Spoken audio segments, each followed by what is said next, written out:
Selamat malam Bapak Ibu semuanya dan terima kasih juga untuk semangatnya hari ini sudah datang di sini semuanya. Sampai akhirnya kita di pikat yang ke-6. Tepuk tangan buat kita semua.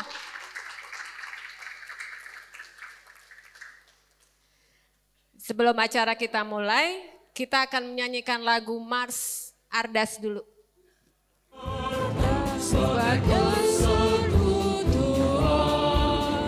dan gerakan umat Allah berlandaskan ekaristi, berjuang untuk semakin mengasihi, peduli dan prestasi demi cinta tanah air Indonesia berdiri.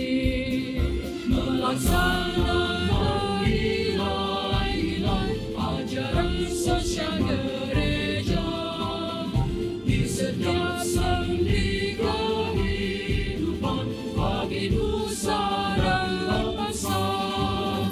Berdirilah teguh, jangan bergoyang, dan giatlah selalu dalam pekerjaan Tuhan demi kemuliaannya.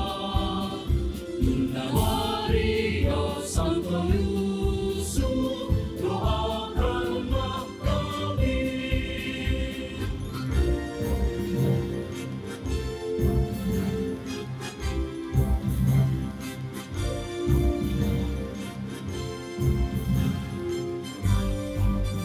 Keuskupan Agung Jakarta sebagai persekutuan dan gerakan umat Allah berlandaskan ekaristi, berjuang untuk semakin mengasihi, peduli dan prestasi demi cinta tanah air Indonesia berdiri. Melaksanakan nilai-nilai ajaran sosial gereja di setiap sendi kehidupan bagi nusa dan bangsa. Berdirilah teguh, jangan bergoyang, dan giatlah selalu dalam pekerjaan Tuhan demi kemuliaannya. Bunda Maria Santo Yusuf, doakanlah kami.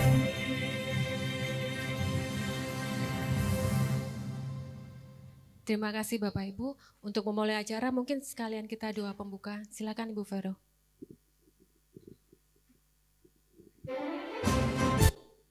Selamat malam Bapak Ibu, marilah kita satukan dalam hati, dalam nama Bapa, Putra dan Roh Kudus, amin. Bapa yang Maha Kasih dan Maha Rahim, terima kasih atas penyertaan-Mu sepanjang hari ini. Kami juga mengucap syukur karena boleh dikumpulkan di tempat ini untuk mengikuti pikat yang ke-6 yang akan dibawakan oleh Romo Thomas Ulun Ismoyo, dan terima kasih kami boleh Kau berkati sepanjang perjalanan sehingga selamat sampai di sini. Kami percaya Bapa, rahmat dan berkat dari-Mu yang akan menemani pertemuan pikat ke-6 pada malam hari ini. Kami mohon Roh Kudus-Mu turun atas diri kami yang ada di ruangan ini, agar bisa mendengarkan dengan baik dan seksama. Kami juga berdoa bagi teman-teman kami yang masih dalam perjalanan. Semoga mereka Kau berkati dan selamat sampai di tempat ini. Kami juga berdoa bagi teman-teman yang tidak bisa hadir karena sesuatu hal. Biarlah berkat-Mu juga tercurah atas mereka.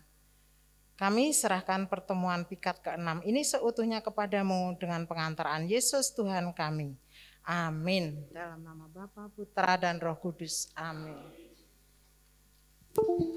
Terima kasih Bu Vero. Silakan duduk Bapak Ibu.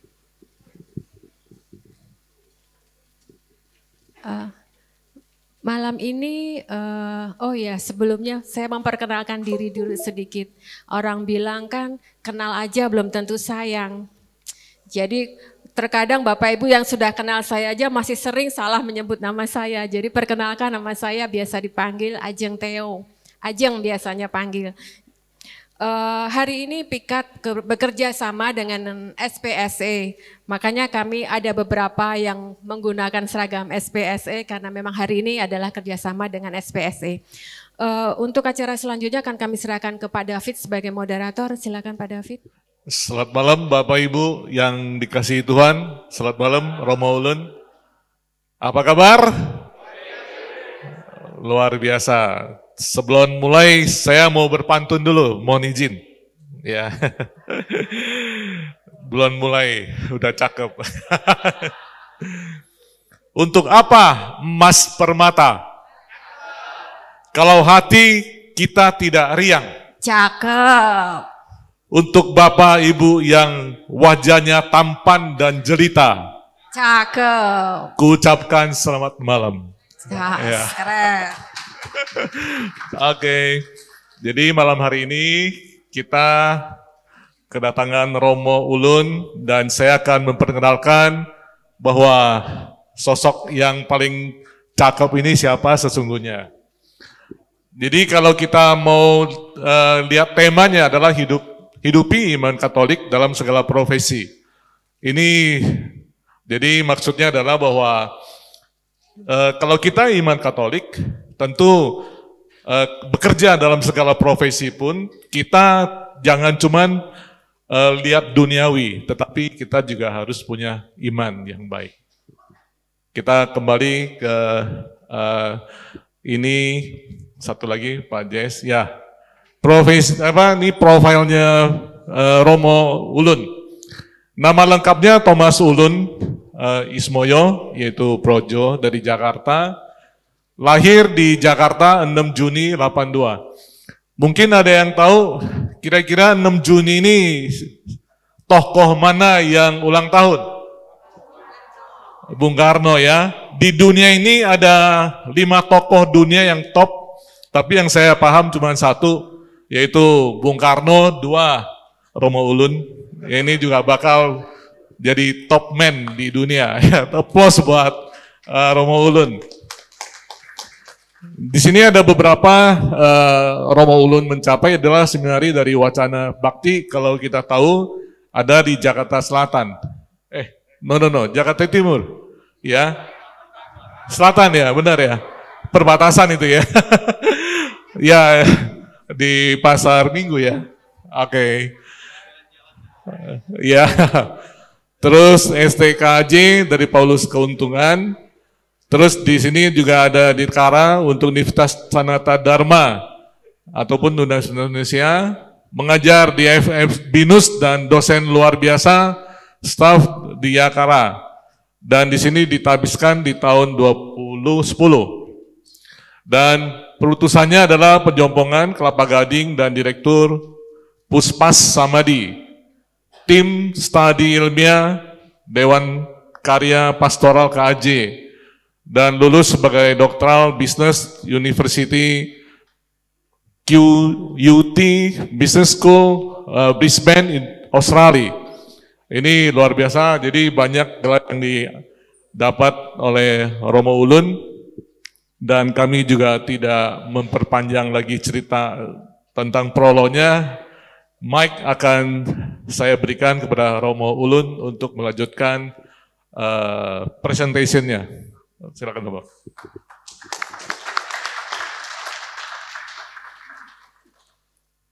Ibu Bapak, selamat malam.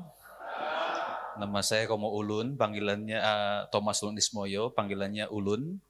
Enggak usah ditambahkan C di depannya. Artinya akan berubah.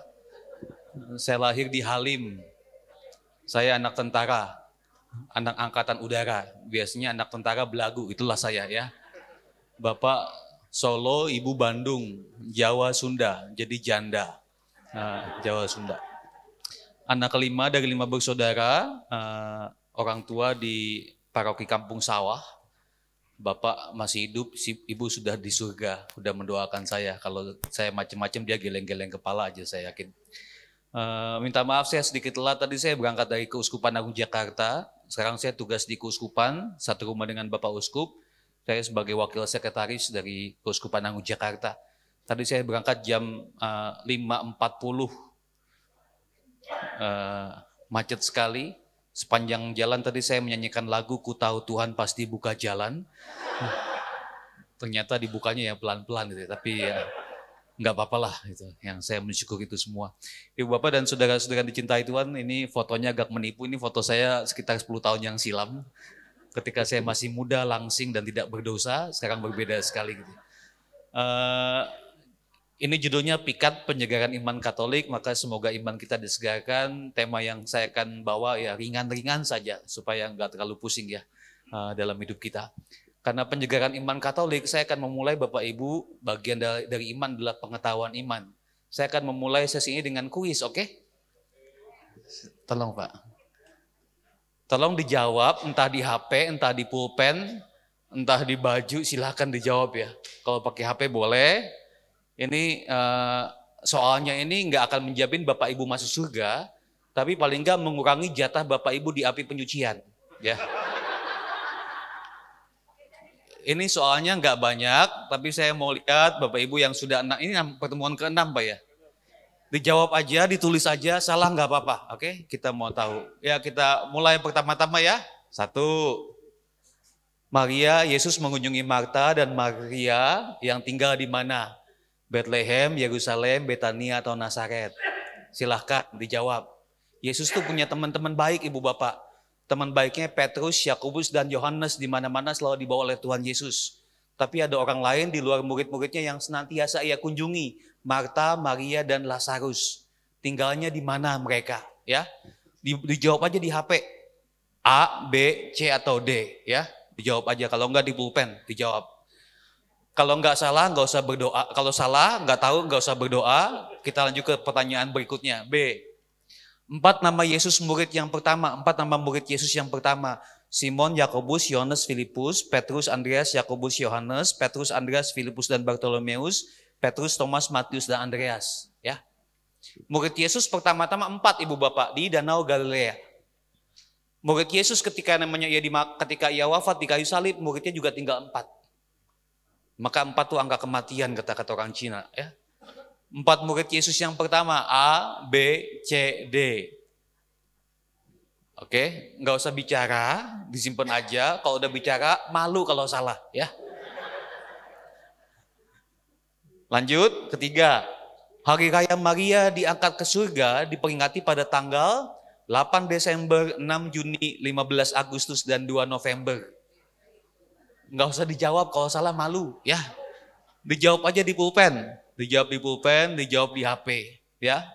Ini adalah hari raya wajib yang kita diajak untuk merayakan Ekaristi. Maria diangkat ke surga.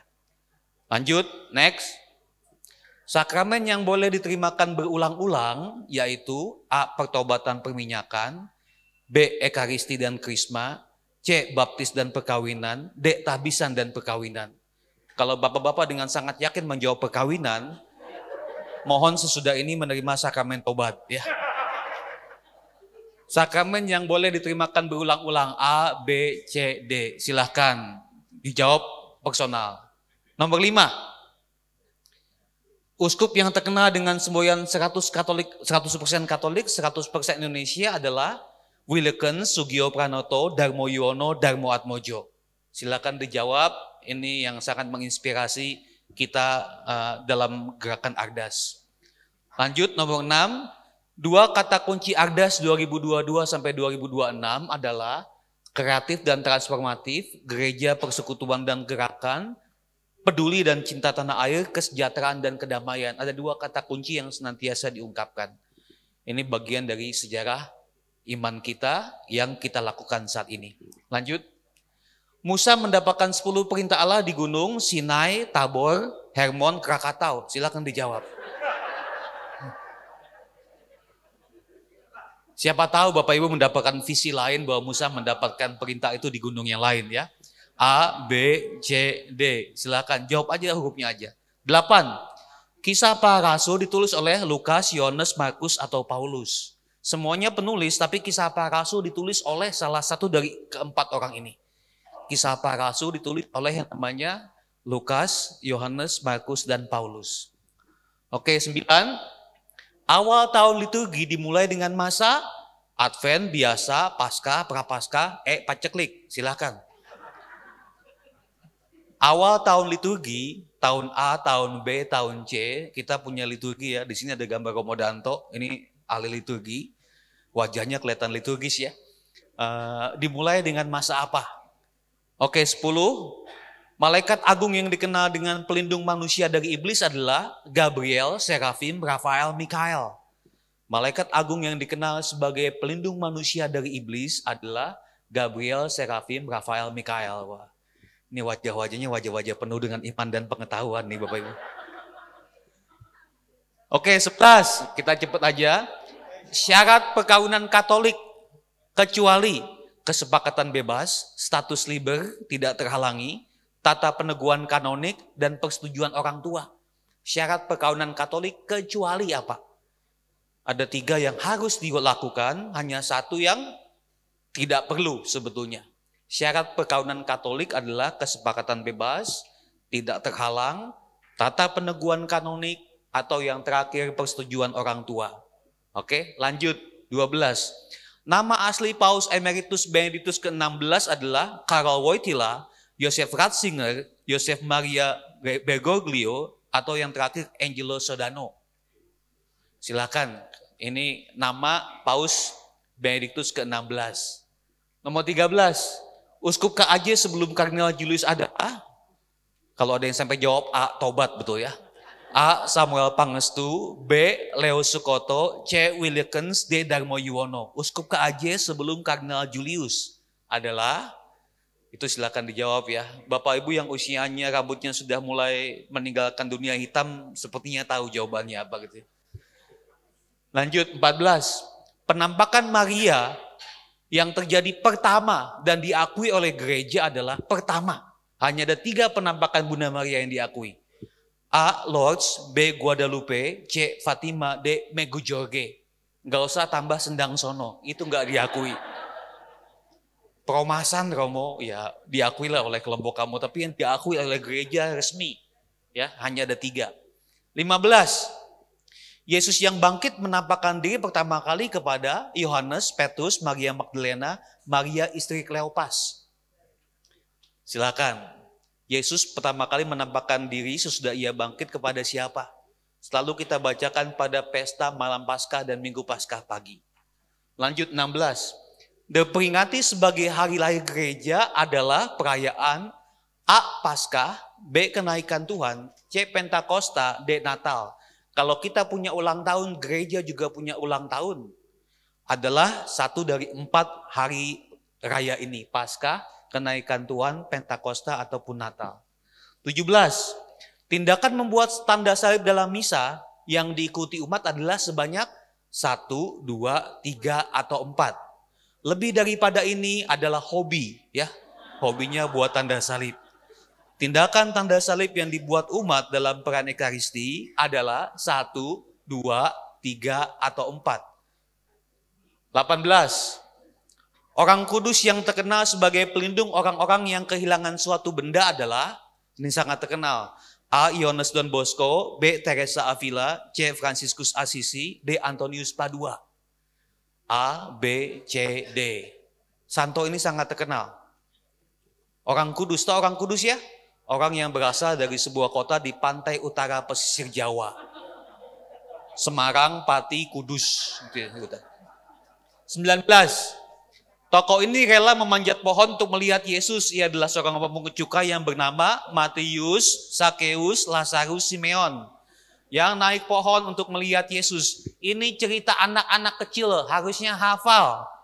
Bina Iman ngajarin ini setiap minggu rata-rata ya. Bapak Ibu kalau pernah ikut Bina Iman harusnya hafal. 20. Tokoh yang menerima Paulus dalam jemaat adalah, Paulus dulu adalah orang yang menindas jemaat. Tapi ada yang menerima dia adalah Barnabas, Ananias, Stefanus, atau Petrus. Siapa yang menerima dia dalam jemaat? Silakan dijawab. Sudah dijawab, oke kita kembali ke nomor 1 Pak ya. Oke. Nomor 1, jawabannya apa? Jawabannya adalah C, Betania. Weh. Kalau salah dicoret ya. Saya mau tahu nanti yang betul 20 siapa, saya langsung kanonisasi sebagai orang kudus ya. Betania, Bethlehem tempat Yesus lahir. Yerusalem tempat Yesus wafat. Nazaret tempat Yesus dibesarkan. Nazaret, dari Nazaretlah orang-orang saudara-saudara kita menyebut kita Nasrani. Nazarenos, pengikut Yesus orang Nazaret. Kedua, siapa jawabannya? Jawabannya adalah B, Petrus, Andreas, Yakobus, dan Yohanes. Kalau kemarin kita baru saja merayakan pesta siapa kemarin? Kemarin Bartolomeus. Bartolomeus adalah nama lain dari Nathanael. Wah hebat semua nih, pinter-pinter, bangga nih pastor-pastor rokinya. Nomor 3, Maria diangkat ke surga diperingati pada tanggal C, 15 Agustus. Oke, 8 Desember, Maria dikandung tanpa noda. 2 November, Hari Arwah. 1 November, Orang Kudus. 31 Oktober, Halloween. Itu peringatan. Satu paket dengan yang namanya Hari Para Kudus dan Arwah. 6 Juni, ulang tahun saya ya. Nggak usah dirayakan, oke? Nomor 4, sakramen yang boleh diterimakan berulang-ulang yaitu betul A, pertobatan dan perminyakan. Ekaristi berulang-ulang boleh, krisma 1 kali. Dan kadang-kadang krisma ini sekarang adalah syarat untuk perkawinan. Banyak orang lupa mau kawin ditanya krismanya. Oh iya lupa ya. Akhirnya mereka krisma. Baptis juga 1 kali. Ibu bapak kalau baptis minta maaf, kemudian maaf ya pindah agama. Mau jadi Katolik lagi, apakah perlu baptis ulang? Tidak. Sekali selamanya. Cukup dengan ketemu romonya, bimbingan, sakramen tobat hanya 1 kali. Demikian juga kadang-kadang ada yang ikut ziarah ke Tanah Suci. Romo saya mau dibaptis ulang di sana. Oleh teman-teman saya yang gereja Kristen. Karena katanya baptis saya dalam baptisan selam gitu ya. Zaman dahulu memang dibaptis itu di sungai. Orang-orang Kristen banyak yang di kolam. Untung gereja berubah. Bayangkan kalau kita ketat banget. Seperti zaman dahulu baptisan di sungai. Di Ciliwung. Keluar ada waduh susah banget. Saya nggak mau jadi Katolik kalau saya baptis di sungai Ciliwung. Saya nggak mau gitu. Dan juga baptisan Kristen, sejauh ada kalimat aku membaptis kamu dalam nama Bapa, Putra dan Roh Kudus, dan air yang dialiri itu kita akui. Jadi kalau orang-orang Kristen jadi Katolik, ditanya kamu dibaptis dengan sertifikatnya apa, dibaptis dengan cara apa, dengan kalimat itu kita akui. Baptis hanya 1 kali. Perkawinan boleh berulang-ulang? Boleh. Kalau yang namanya S dan K berlaku. Kalau pasangannya sudah mati, ya, pasangannya sudah meninggal. Tabisan hanya 1 kali juga. Kecuali uskup bisa imamat, diakon, imamat dan episkopat. Lanjut. 5. Siapa ini? Betul, Sugio Pranoto. Luar biasa, dia sangat terkenal. 6. 2 kata kunci Agnes adalah peduli dan cinta tanah air. Berulang kali ini menjadi yang namanya kata kunci arah dasar Keuskupan Agung Jakarta. Peduli dan cinta tanah air. 7. Musa mendapatkan 10 perintah Allah di Gunung Sinai. Kalau Yesus dimuliakan di Gunung, Yesus dimuliakan di Gunung Tabor ketemu dengan 2 tokoh, namanya siapa? Musa dan Elia. Ini luar biasa. Musa ini adalah lambang hukum. Elia lambang kenabian. Dari Musa datang hukum, peraturan. Dari Elia datang yang namanya kenabian. Kenabian itu inovasi, kreatif. Kadang-kadang gak begitu peduli hukum. Maka kalau Musa dan Elia hidup bersama-sama ini gak cocok. Ini ciong, gak cocok gitu ya. Gak cocok gitu ya. Tapi kadang-kadang kan seksi liturgi kan adalah seksi yang paling susah ya. Mengurus yang namanya kegiatan peribadatan ya. Bayangin seksi liturgi bikin yang, ada nggak seksi liturgi di sini? Nggak ada ya? Ada. Seksi liturgi itu kadang-kadang susah bikin jadwal. Semuanya satu keluarga aktif. Bapaknya sebagai prodiakon di Sabtu sore tugasnya.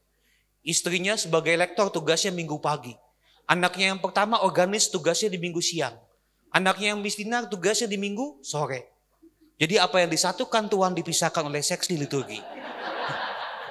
Ini yang terjadi kadang-kadang. Apa yang disatukan Tuhan dipisahkan oleh seksi liturgi. 8. Kisah para Rasul ditulis oleh Lukas. Pinter gitu ya. Dalam Injil Lukas dikatakan apa? Dalam bukuku yang pertama. Dalam Kisah para Rasul, dalam bukuku yang kedua. Hai Theophilus. Ini buku. 9. Awal tahun liturgi dimulai dengan masa Advent. Dimulai dengan masa Advent. Kedatangan. Adventus. 10. Malaikat agung yang dikenal dengan pelindung manusia dari iblis adalah Mikael. Lambangnya dengan pedang. Ini Mikael.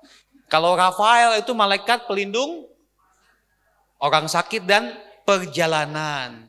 Gabriel adalah malaikat pembawa pesan. Serafim adalah pemimpin surga untuk para malaikat yang biasa memimpin nyanyian, serafim dan kerubim. Ya, ini pengetahuan iman Katolik kita. 11. Syarat perkawinan Katolik kecuali persetujuan orang tua. Orang itu kalau yang namanya sudah memenuhi batas usia, sudah boleh, nggak perlu izin orang tua. Nggak usah ngomongin ke anak-anak kalian ya, tapi nggak perlu yang namanya izin orang tua. Izin orang tua itu demi enaknya secara kultur. Ada pasangan yang datang kepada saya, kamu boleh nggak? Kita nggak setuju. Mau kawin lari, jangan capek, diri aja capek, apalagi lari gitu. Nggak ada yang namanya. Tata peneguhan kanonik apa? Tata peneguhan kanonik di hadapan orang yang tertahbis dan dihadiri 2 orang saksi dan di gereja itu sah. Di hadapan tata pelayan gereja, diakon, ingat ya diakon bukan prodiakon.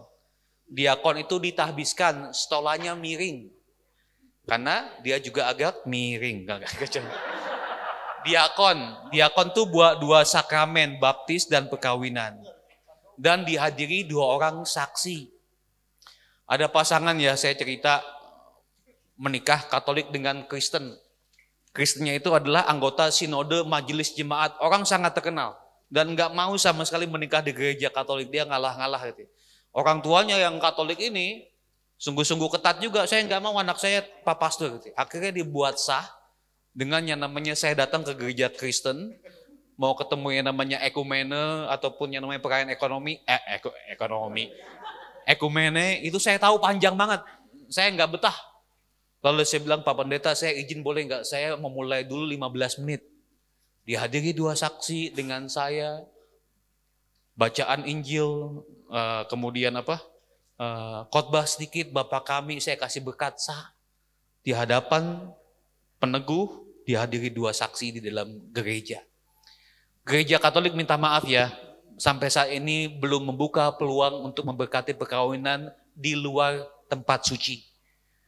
Kamu mau menikah, saya punya mimpi menikah itu belakangnya jurang. Wah serem banget. Saya mau mimpi menikah itu di kapal pesiar atau di kapal selam dan lain sebagainya. Ya sudah silakan perayaannya di sana, tapi ke gereja dulu. Kalau ngotot-ngototan nama saya, paginya ke gereja dulu. Jadi disahkannya dulu ke gereja. Ini sedikit pemahaman, berbeda dengan gereja-gereja lain. Makanya yang namanya di Bali, di Uluwatu dan lain sebagainya itu banyak sekali perkawinan Kristen. Tapi kalau ada romo di sana memberkati, itu adalah perayaan tambahan untuk yang paginya sudah ada. Perayaan tambahan yang paginya sudah ada. Jadi tidak diperkenankan begitu ya. Lanjut. Nama aslinya Emeritus Benedictus ke-16 adalah Joseph Ratzinger. Kalau C nama asli siapa? Paus Fransiskus. Yang A itu nama asli dari Yohanes Paulus kedua. Yang D ini adalah kepala kardinal. 13. Uskup KAJ sebelum Kardinal Julius adalah Leo Sukoto. Kalau A siapa? Vikjen KAJ. Willekens sebelum Leo Sukoto. Darmo Yuwono adalah kardinal pertama Indonesia, Uskup Agung Semarang dulu ya. Bukan nggak pernah di Jakarta, Darmo Yuwono. 14. Penampakan Maria yang terjadi pertama dan diakui oleh gereja adalah di Lourdes, Guadalupe atau Fatima? Jawabannya adalah Guadalupe. Ini gampang ingetnya, ini orang Betawi. Lu masih inget Guadalupe? Guadalupe. Lu masih inget? Enggak, Guadalupe. Bagus kalau lu masih inget Guadalupe soalnya ya. Gampang ingetnya, ini gaya Betawi gitu ya. Yang bukan Betawi nggak nyambung nih, nggak nyambung. Guadalupe, oh iya, untung lo ingat Guadalupe gitu. Yang diakui gereja cuma 3, Guadalupe, Lourdes, dan Fatima. Yang lain-lain belum mendapatkan peneguhan resmi. Megujorge belum, Knox belum. Apalagi Gua Maria, gereja Bintaro, nggak ada juga. Mungkin nanti, who knows gitu ya. Mungkin nanti gitu ya. Saya tuh di Jakarta itu selalu menarik ya namanya yang bulan ya Meksiko kepada Juan Diego menampakkan diri. Kalau yang namanya di Lourdes menampakkan diri kepada Bernadette Subiros. Di Fatima menampakkan diri kepada Francisco, Jacinta, dan satu lagi Lucia. Luar biasa gitu. Jadi penampakannya kepada anak-anak. Nggak mungkin lah menampakkan kepada Bapak Ibu, udah lewat zamannya ya, udah lewat zamannya. Menampakkan diri kebanyakan kepada anak-anak gitu ya, luar biasa. Ini penampakan Bunda Maria ya, Guadalupe. 15. Yesus yang bangkit menampakkan diri pertama kali kepada Maria Magdalena C. Makanya disebut Paskah. Paskah itu singkatan dari perempuan adalah saksi kebangkitan anak Allah. Wow. Mengapa Yesus menampakkan diri kepada perempuan? Karena perempuan adalah agen penyebar informasi yang cepat. Enggak bercanda. Ini bercanda. Kalau mau habis diangkat dibanting, enggak. Lalu penampakan diri kepada Petrus, Yohanes, dikatakan apa? Petrus sama Yohanes pulang kan ke rumahnya. Mereka bingung dengan apa yang terjadi. Itu laki-laki bingung dengan apa yang terjadi. Maria Magdalena menyebarkan beritanya kepada yang lain. Oh, Yesus bangkit. Yesus bangkit ya. Jadi Paskah itu singkatannya perempuan adalah saksi kebangkitan anak Allah. Arti singkatan lain apa? Paskah? Panitianya susah dan berkeluh kesah. Paskah itu panitianya dari Rabu Abu, saudara-saudara. Ya, dari Rabu Abu, kemudian bayangin namanya seksi liturgi. Minggu Palma warnanya merah, Kamis Putih warna putih, Jumat Agung merah. Sabtu Paskah putih. Wah, tiap hari ganti warna. Dari liturgianya udah capek. 16. Diperingati sebagai hari lahir gereja adalah perayaan Pentakosta. Kalau Menara Babel membuat orang terpisah, Pentakosta membuat orang menyebar untuk mewartakan kisah Allah. Ini Pentakosta. 17. Tindakan membuat tanda salib dalam misa yang diikuti umat adalah dua kali. Di bagian awal dan di bagian terima berkat. Tapi Bapak Ibu coba hitung, Bapak Ibu pertama kalau datang ke gereja, dari mulai masuk sampai selesai bikin tanda salib berapa kali? Masuk gereja, tanda salib. Berlutut, tanda salib. Duduk, berlutut lagi, tanda salib lagi. Ada yang menghitung. Yang sangat Katolik membuat tanda salib itu di dalam gereja 22 kali. Itu namanya hobi. Ya, hobi. Hobi kamu apa? Bikin tanda salib. Bahkan bikin tanda salib. Tanda salib kan beda-beda ya. Ada yang begini gitu ya. Yang biasa. Ada yang di depan publik yang malu banget. Ada yang terpengaruh telenovela.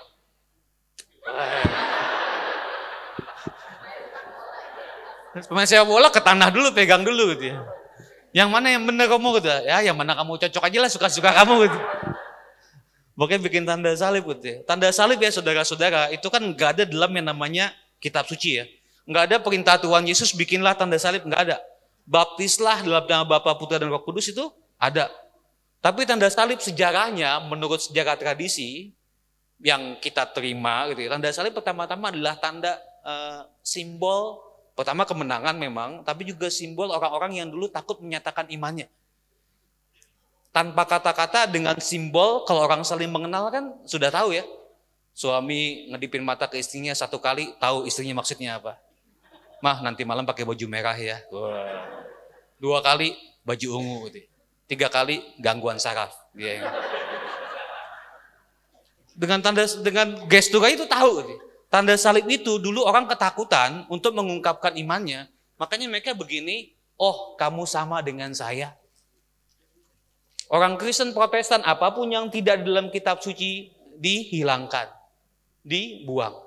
Tanda salib sudah ada tradisi sejak lama. Ini adalah tanda, oh ternyata kamu sama saya sama, Katolik. Words are no longer needed. Kata-kata nggak dibutuhkan. Saya membuat kamu tanda salib, berarti kan saya tahu kamu Katolik, dan kamu tahu saya Katolik. Ini adalah pada zaman-zaman penindasan. Ini membuat tanda salib. Gitu. Ketika kecil saya dikasih tanda salib begini yang orang tua saya gitu kan, selalu gitu. Masih nggak ibu bapak? Masih, bagus, lanjutkan gitu. Jadi kalau yang namanya suaminya mau berangkat kerja dikasih tanda salib sama istrinya. Pak pulang bawa duit yang banyak ya. Lalu kalau istrinya mau belanja ke mall gitu ya, kasih tanda salib sama istrinya. Belanja yang banyak Maya sambil nates kayak air mata gitu itu. Ini tradisi gereja Katolik. 18, siapa? Antonius Padua. Ada lawakan, mungkin di surga, santo yang paling sibuk tuh dia. Yang paling sibuk. Dipanggil-panggil terus, kacamata gua di mana? Padahal di sini. Almarhum ibu saya tuh sehari bisa manggil dia puluhan kali. Antonius Padua, kunci saya di mana? Ini paling sibuk di surga. Yang sibuk yang kedua siapa? Bunda Maria. Novena kepada Bunda Maria itu apa? Banyak sekali. Yang agak kurang sibuk siapa? Adalah Yusuf tuh kan juga kurang sibuk karena Yusuf itu ya. Yusuf dan Maria, Yusuf itu nggak ngomong dalam kitab suci. Maria ngomong, sering Maria ngomong. Makanya kalau saya lihat suami istri, istrinya ngomong, terus suaminya diam, saya mengatakan keluarga kudus ada dalam diri mereka. Ini keluarga kudus, ini keluarga kudus. Tapi saya mengatakan ya ada santo-santa, minta maaf 12 rasul tuh ada santo yang kadang-kadang nggak enak karena namanya kepake orang lain. Misalnya Yudas itu ada yang namanya 2 ya, Yudas dalam. Pertama Yudas Iskariot dan yang kedua Yudas Tadeus. Karena yang satu namanya Yudas, dia ini ketiban sial. Saya nggak pernah baptis anak bayi namanya Yudas. Yudas aku membaptis kami gitu. Nggak pernah ada. Karena asosiasinya adalah ke Yudas Iskariot gitu. Makanya Tadeus juga agak-agak, aduh saya salah nama nih Yudas itu. Saya berdoa juga ke dia. Lanjut 19. Siapa namanya? Ini cerita anak-anak hafal dia. Ada guru mengatakan Matius naik ke pohon gitu ya. Bu guru salah itu gitu ya. Sebentar, ibu guru belum selesai gitu ya. Lalu Sakeus mengatakan kepada Matius turunlah itu tempat saya gitu ya. Matius turun, Sakeus naik gitu. Itu guru agama gitu ya. 20. Tokoh yang menerima Paulus adalah Barnabas. Ibu bapak, rasul-rasul itu 12 ya. Lalu kemudian Yudas mati. Diganti oleh namanya Matias. Yang digolongkan rasul selain mereka adalah satu lagi Paulus, satu lagi Barnabas, dan satu lagi Maria Magdalena. Kalau yang namanya pesta Paulus dan pesta Barnabas serta pesta Maria Magdalena, gereja itu pastornya mendoakan privasi dari para rasul. Paulus itu dulu tokoh yang menakutkan, penganiaya jemaat. Nggak ada yang mau menerima dia. Langsung nggak ada yang mau. Paulus itu penganiaya jemaat. Nggak mau. Tapi Barnabas itu mengatakan dalam bahasa lain, berilah dia kesempatan. Dan akhirnya Paulus dan Barnabas itu menjadi rasul yang luar biasa, rasul kemana-mana.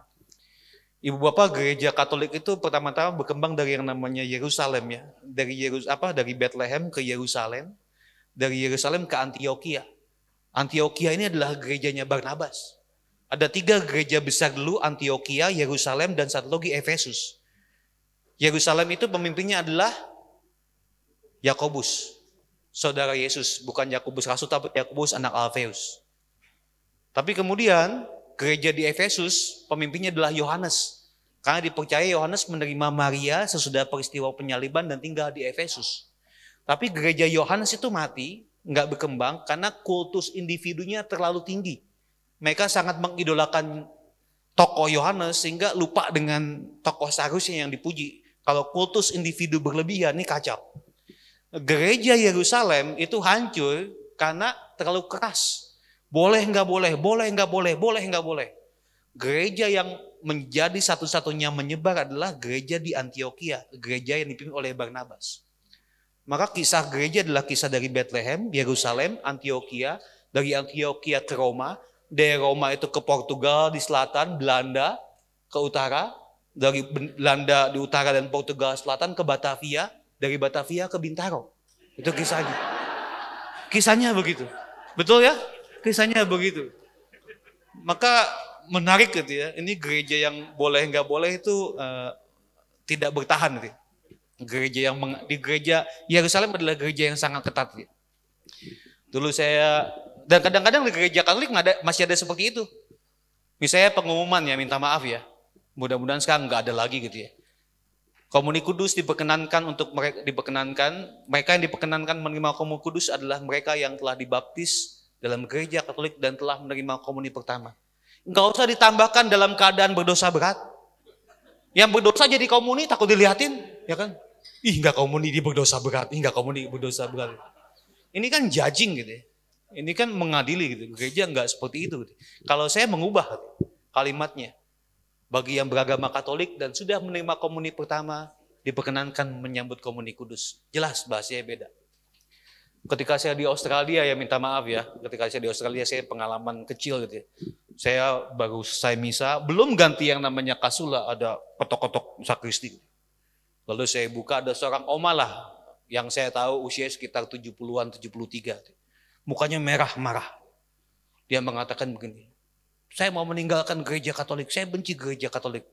Saya masih pakai yang namanya, kasula gitu ya. Bu, apa yang bisa saya bantu bu? Gitu ya. Ibu mau bicara apa? Gitu. Saya benci dengan gereja Katolik, orang yang munafik. Saya mau keluar dari gereja Katolik ya. Ibu mau dibantu apa? Mau cerita? Dia ngomong terus, saya mau keluar dari gereja Katolik. Akhirnya dia ngomong terus begitu, saya mengatakan, ibu mau keluar dari gereja Katolik? Iya, pintunya di sebelah sana bu, saya mengatakan. Capek saya jawabnya gitu kan. Saya tanya mau dibantu apa? Lalu dia mengatakan, kalau ibu mau cerita saya dengarkan, kalau ibu mau ngomel saya anterin, saya bilang begitu.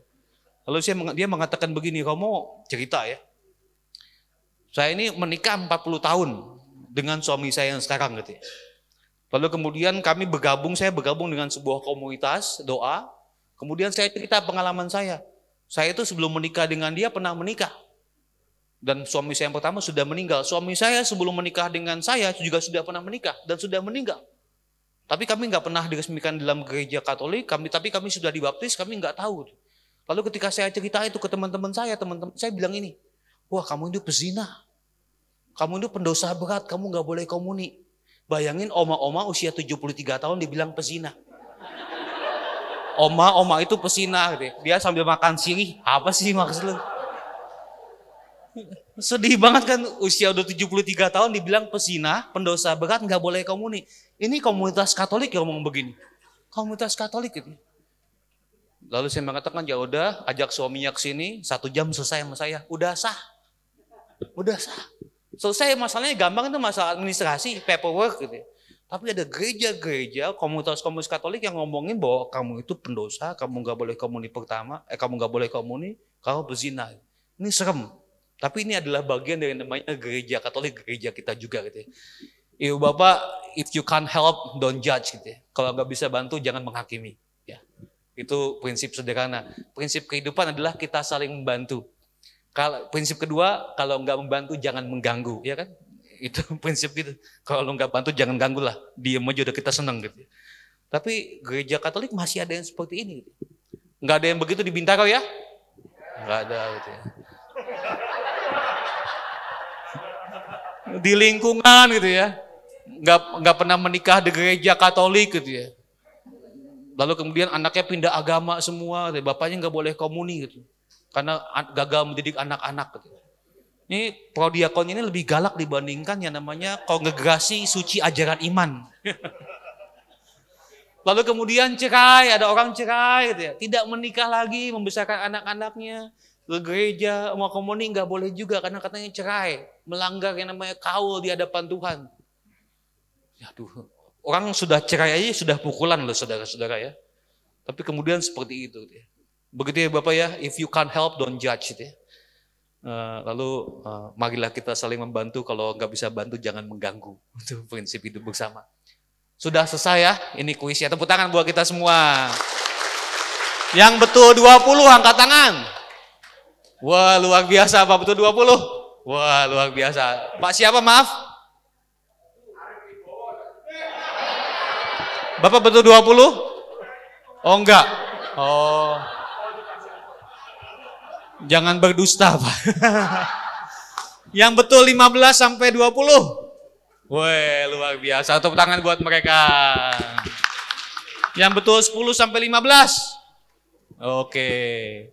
Yang betul 1 sampai 9 gak usah angkat tangan, nanti kita doakan ya, ada doa khusus. Baik Ibu Bapak, kita lanjut ke materi.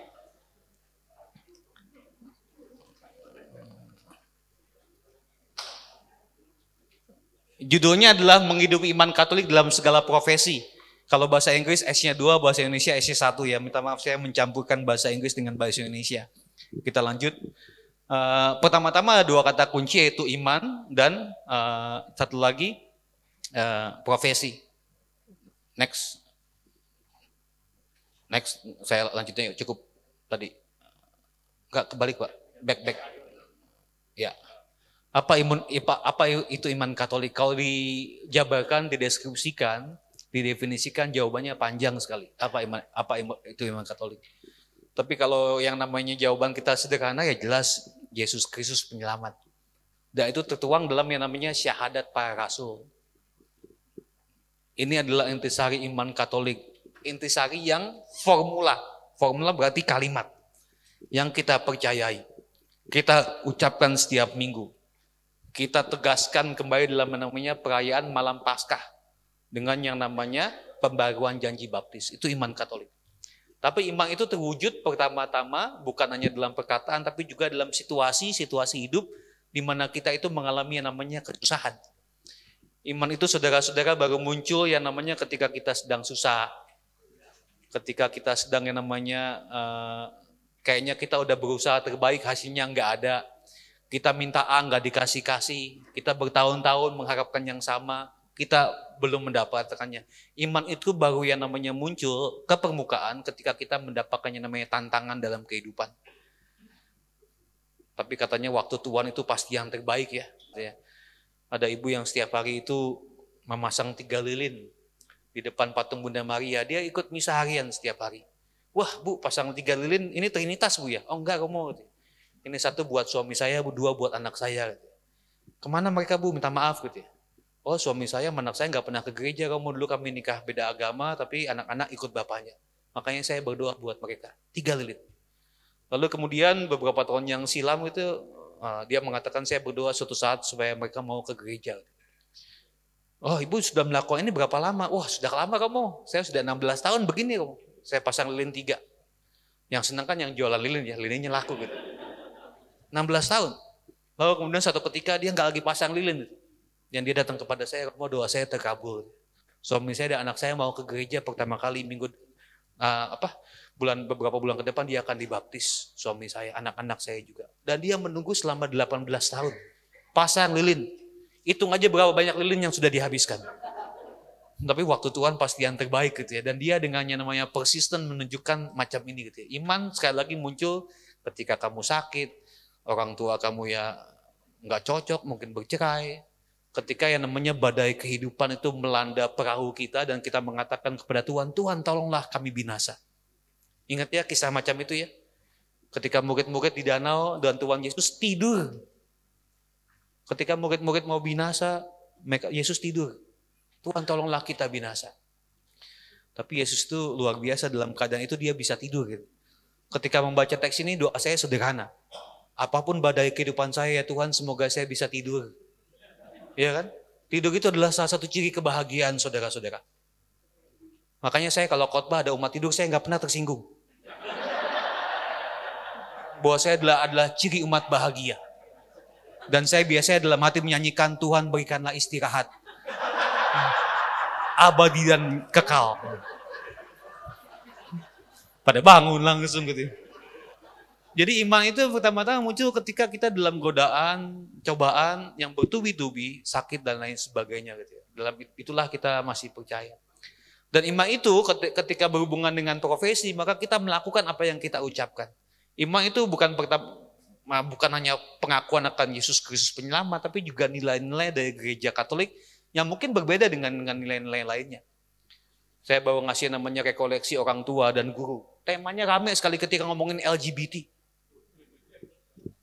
Mungkin di zaman kita masih kecil, tidak mengalami yang namanya masa-masa LGBT begitu yang namanya muncul ke permukaan.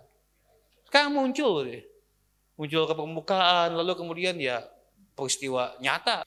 Lanjut. Unsur-unsur iman Katolik, udah. Pertama-tama adalah perkataan syahadat para rasul. Syahadat para rasul itu dari Konsili Nisea tahun 325. Itu sudah termuang yang kita percaya di situ. Kebangkitan badan, kehidupan kekal. Kalau saya ngajar mengenai kebangkitan badan, biasanya banyak yang datang. Kehidupan kekal banyak yang datang. Walaupun kita sama-sama nggak pernah ke sana, tapi kita datang aja. Karena kematian katanya adalah sesuatu yang kita takuti gitu ya. Ada lagi yang ngomongin mengenai api penyucian.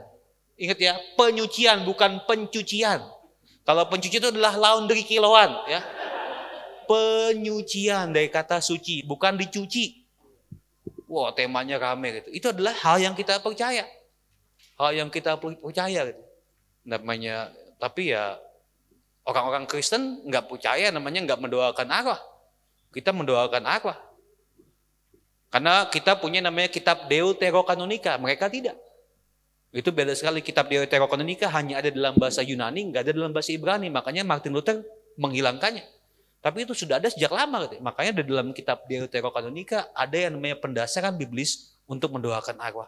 Ini saya percaya juga, saya promote. Walaupun kadang-kadang minta maaf ya, misa arwah di Indonesia, minta maaf, tidak bermaksud menyinggung siapa-siapa. Kadang-kadang penghormatan terhadap orang mati di Indonesia begitu luar biasa. Misa Requiem 2, kemudian misa tutup peti, misa malam kembang, misa pelepasan, buka peti besok yang enggak ada buka peti. Tapi minta maaf ya, penghormatan kepada orang meninggal di Indonesia ini begitu besar. Pertanyaannya adalah, apakah penghormatan kepada orang meninggal itu sebanding ketika orang itu masih hidup? Kalau sebanding nggak apa-apa, that's fine. Anggap aja itu adalah yang namanya puncak rasa penghormatan kamu.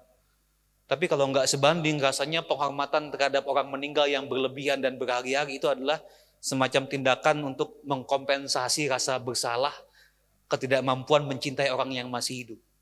Makanya pesan saya sederhana, mencintai dan menghormati orang meninggal, oke. Tapi cintailah sehabis-habisnya ketika mereka masih hidup. Amin? Amin. Kita lanjutkan dengan persembahan. Jadi khotbah gua gitu. Lansia-lansia yang ke gereja sendiri, anak-anaknya nggak menemani. Jarang datang, sibuk dengan kesibukan gitu. Padahal ada satu kalimat yang kalau anaknya ngomong, lansia-lansia pada suka. Kalimat apa?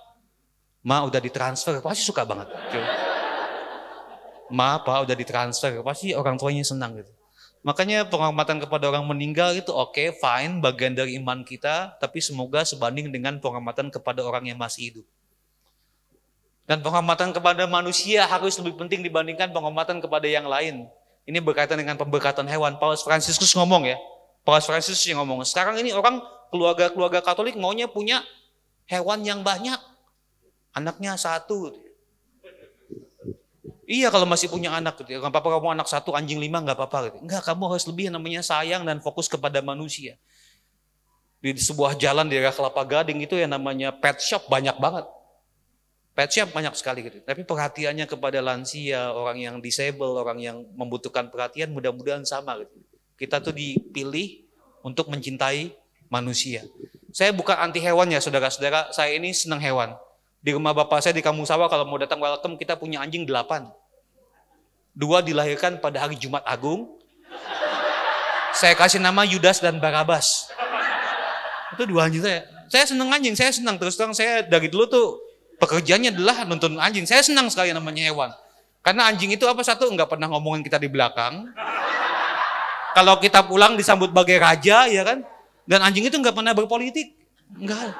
Nggak pernah berpolitik. Nggak pernah koalisi untuk menjatuhkan kita. Nggak. Saya senang. Setia gitu ya. Saya punya anjing. Bahkan wallpaper saya tuh belakangnya gambarnya guguk. Gitu. Wallpaper saya gambar, saya senang. Tapi Paulus Fransisius mengingatkan dan value-nya adalah kita itu mencintai manusia lebih daripada mencintai yang lain ya. Seperti itu. Lalu ada perbuatan-perbuatan baik, kata Yakobus, iman tanpa perbuatan adalah mati. Akhirnya yang tadi kita lihat pengetahuan dan praktek iman, liturgi, devosi dan sebagainya. Kuis buat saya, kuis tadi bukan hanya ice breaking, tapi adalah pengetahuan iman. Minta maaf ya dibandingkan dengan gereja-gereja Kristen, pengetahuan iman, kadang-kadang yang namanya pengetahuan kitab suci kita tuh agak yang namanya kurang gitu. Kalau orang Kristen mengatakan apa? Oh, bacalah Yohanes 10 ayat 10. Aku datang supaya kalian mempunyai hidup. Wah. Kalau kita ngomong apa? Pokoknya Yesus ngomong ada, dia ngomong begini. Itu ada, saya pernah baca. Udah yakin salah lagi. Udah yakin salah, ngotot ngeyel gitu. Zaman dahulu sebelum ada yang namanya layar, hari Minggu membedakan orang Katolik dengan orang Kristen gampang. Lihat di angkot. Orang Katolik bawa Mada Bakti, ya. Orang Kristen bawa Alkitab. Zaman sekarang orang Kristen masih bawa Alkitab. Orang Katolik bawa Iman, Harapan dan Kasih. Kok nggak bawa Puji Syukur? Ada, kamu lagunya di layar. Kok nggak bawa kitab suci? Ada, kamu teksnya. Kita bawa Iman, Harapan dan Kasih yang jauh lebih besar dibandingkan Puji Syukur. Tepuk tangan lagi bukannya.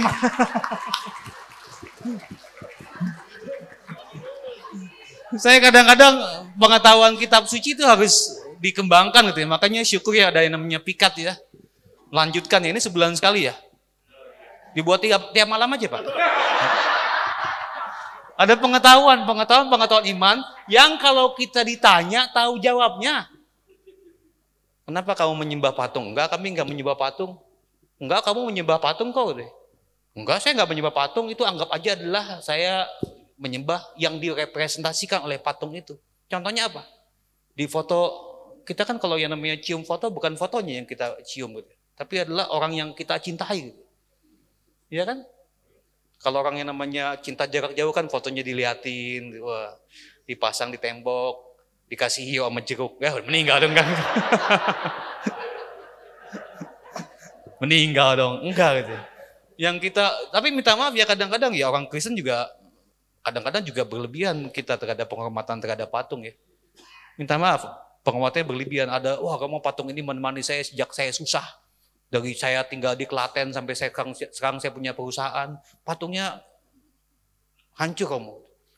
Ada cara pemakaman patung nggak kamu? Nggak ada. Ya udah dimasukin aja ke sakrarium, sumur suci. Di gereja-gereja ada biasanya. Minta maaf ya, ini gak ada anak kecil ya, Ada orang yang sampai namanya minta maaf hubungan suami istri patung-patungnya dibalikin. Lah emang patungnya ada punya CCTV, kan kita bingung. Anaknya yang cerita gitu. Patung-patungnya dibalikin ngadep tembok. Nah, ini situasi seperti itu gitu. Tapi makanya kita harus hati-hati, tapi itu iman kita juga tradisi ya, tradisi yang kita perjuangkan. Penghormatan terhadap patung bukan patungnya yang kita hormati, tapi adalah sosok di balik itu. Kalau orang kudus yang dengan perjuangan imannya telah merdeka dalam Kristus. Tapi kita juga yang namanya harus kritis sendiri gitu. Ada ajaran iman, ada ajaran moral, ada ajaran yang namanya tradisi gereja yang kita perjuangkan, yang walaupun kadang-kadang kita mengatakan sekali lagi kita mudah-mudahan bisa menjawabnya. Dan di sebuah paroki, bukan sebuah ya kan, 5 paroki. Saya nggak tahu apakah ini mewakili semua KAJ. Banyak yang namanya orang datang ke gereja Katolik, jadi Katolik itu berasal dari agama Buddha. Berasal dari agama Buddha. Incoming dari Buddha, outcoming ke Kristen Protestan. Karena banyak anak-anak muda itu takluk dengan satu kalimat, Tuhannya kan sama, kitab sucinya sama. Tapi kita nggak bisa jawab. Kadang-kadang kalau punya pertanyaan dan lain sebagainya. Maka ini adalah kegelisahan di sana. Jadi ada pengetahuan, praktek iman, liturgi, devosi, ajaran iman dan moral gitu ya. Yang juga kita promote untuk mengatakan itu adalah saya. Lanjut, next. Kita menjadi Katolik, kenapa pertama? Lanjut Pak. Terus, ya, kembali. Ya. Banyak dari kita menjadi Katolik itu karena kita adalah orang tuanya Katolik, betul? Dibaptis bayi. Saya lahir 6 Juni, dibaptis tanggal 3 Juli. Makanya nama saya Thomas. Pesta Santo Thomas. Hanya 1 bulan saya dibaptis. Banyak dari kita itu kadang-kadang Katolik ya memang karena kita berojol Katolik. Orang tua kita Katolik gitu. Tapi Katolik itu mudah-mudahan menjadi sebuah perjalanan iman yang saya mau mengatakan saya bangga jadi Katolik. Dan di akhir kita mau menutup mata nanti, kita mengatakan terima kasih Tuhan, saya bangga bahwa ini adalah yang namanya betul-betul agama yang benar untuk saya. Saya mengatakan agama saya benar. Agama yang lain saya nggak mau bicara. Saya nggak mengatakan saya benar, yang lain salah. Saya mengatakan yang saya benar, yang lain saya nggak bisa bicara. Itu keyakinan mereka. Tapi ada keyakinan bahwa agama saya itu benar. Maka kita adalah punya perjalanan iman supaya kita bertanya mengapa saya sampai sekarang masih jadi Katolik dan senang menjadi Katolik. Kalau yang namanya ditanya, next, alasan-alasan menjadi Katolik, kita jawabannya beda-beda pasti. Ini jawaban yang buat saya muncul. Ada jawaban lucu, jawaban tidak lucu, jawaban serius. Jawaban lucu apa? Gereja Katolik adalah agama satu-satunya yang tidak ada halal haram. Percayalah. Ya kan? Agama Kristen ada halal haram? Ada. Nggak boleh makan namanya darah. Padahal di depan toko buku obor darah babi itu enak banget saudara-saudara. Lalu kemudian kaki, syobak, lalu segala macam, cukyok. Wah enak banget saudara-saudara. Iya enak banget. Kita tuh nggak ada namanya halal haram. Saudara-saudara kita umat muslim ada. Buddhis ada. Hindu ada. Ini jawaban lucu. Jadi kalau mau makan semuanya jadi Katolik. Kita ini halal haram itu berdasarkan hasil cek darah Prodia biasanya Pak ya. Udah nggak boleh ini, nggak boleh itu. Gitu ya. Kan gitu kan. Usia 20-an ngomongin gadget. 30-an ngomongin belanja, rumah, mobil, 30 dan 40. 50-an ngomongin cek darah lu bagaimana? Bagus. Udah bagus itu. Jadi omongan berdasarkan usia itu beda-beda. Usia 50 ke atas mulai ngecek dan lain sebagainya. Yang kedua ada yang mengatakan kita punya Bunda Maria. Oke, ini sosok yang luar biasa. Karena derajatnya sedikit di bawah Tuhan Yesus kalau boleh saya katakan demikian. Dan kita senang yang namanya ngomong dengan Bunda Maria. Sosok ibu. Apalagi kalau yang namanya orang-orang punya pengalaman gak begitu baik berdoa kepada Allah, gitu ya, Bapa, tapi sosok kepada ibu tuh punya kedekatan. Ada yang mengatakan kalau mau yang namanya menghancurkan gereja Katolik, ya lepaskanlah saja yang namanya devosi kepada Bunda Maria. Dulu ketika yang namanya Portugis keluar dari NTT, gitu ya, dan pendeta-pendeta Belanda menggantikan, oh kami bawa Tuhan yang sama, oh ya kamu diterima di sini gitu. Kami bawa kitab suci yang sama, oh tentu saja kamu diterima gitu. Lalu orang Flores mengatakan kami berdoa dengan ini, Rosario. Oh kami enggak berdoa dengan Rosario, kata pendeta Protestan. Oh ya udah minta maaf, ini kamu enggak diterima di sini gitu. Rosario itu ada bagian yang namanya devosi kepada Bunda Maria, ini adalah identitas Katolik. Ya kan? Kawin hadiahnya dari orang tua, Rosario. Masih bayi di samping bantal dikasih Rosario. Kalau kita sakit pegang Rosario. Jalan-jalan ke luar negeri ataupun ke Siara oleh-olehnya Rosario. Di peti mati pegangnya Rosario. Kesannya suci banget begini gitu. Ini Rosario adalah bagian yang tak terpisahkan dari yang namanya hidup iman kita. Devosi kepada Bunda Maria. Yang ketiga Ekaristi. Saya senang Ekaristi. Tubuh dan darah Kristus. Orang nggak mengakuinya agama lain, tapi saya sungguh-sungguh mengakuinya. Ketika COVID kan kita nggak bisa misa, rasanya bagaimana gitu kan? Nggak nyambut tuh rasanya bagaimana gitu? Cuma melihat layar gitu ya. Dalam sakramen Maha Kudus, kita diem gitu. Walaupun kadang-kadang misa online kan kita bisa shopping ya kemana-mana ya. Kita bisa shopping kemana-mana. Katanya ada sebuah survei, saya nggak tahu kredibilitasnya. Misa online nomor 1 di mana? Puspa Samadi. Nomor 2, Keuskupan Bandung. Uskupnya ganteng katanya. Yang ketiga, Mino Martani. Sedih gereja-gereja lain yang gak diperhatikan. Gitu. Kalau misa online lah, Paroki Bintaro. Ya, kamunya dia, ganti kan. Ngaku. Nanti kita bisa shopping kemana-mana gitu. Tadi ada bagian yang tak terpisahkan, yaitu yang namanya komuni kudus. Komuni kudus tak terpisahkan. Ketika COVID juga kan, Romonya juga saya ketika di Australia pas COVID itu ya sedih juga. Lockdown kami beberapa hari sih. Dari namanya nggak boleh ada umat, sampai cuma boleh 5 meter persegi. Tuhan bersamamu, nggak ada yang jawab. Dan bersamaku juga. Gitu. Itu menyedihkan itu ya. Bapak Ibu kan penyintas ya. Penyintas gitu, semua penyintas dari COVID gitu. Saya juga pernah kena gitu ya di Australia gitu. Tapi buat saya pilek itu lebih parah dibanding COVID. Entah mengapa, karena saya mungkin udah triple vaksin, tapi pilek itu lebih parah gitu ya. Lebih parah lagi kalau nggak punya uang, sedih banget rasanya gitu ya. Tapi COVID buat saya nggak begitu parah. Yang terakhir ini jawaban saya ya, kalau ditanya jawaban sederhana, nggak begitu teologis.